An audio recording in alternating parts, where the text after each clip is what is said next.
Allow test materials and specimen to reach room temperature before testing.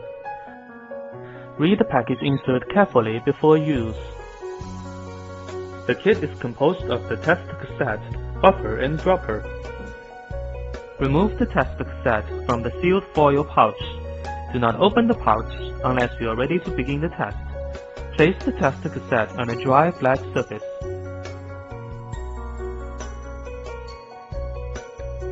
For serum or plasma specimen, draw the specimen until it reaches the lower line of the capillary tube. Squeeze the capillary tube to void all of the drawn specimen into the simple well S. Then add 2 drops of buffer to the buffer well B immediately after.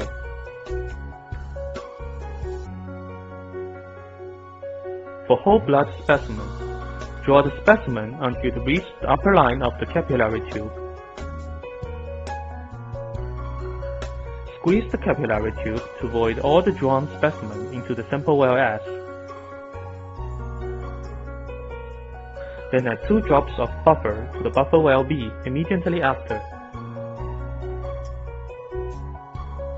Then start the timer.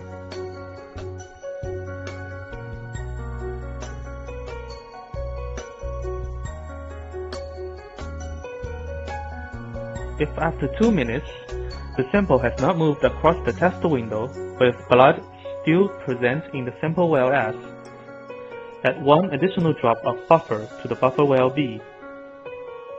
Read the test result in 10 minutes. Do not interpret the result after 15 minutes. Interpretation of results. 1. Positive result. 2 red lines appear, C and G. 2 red lines appear, C and M.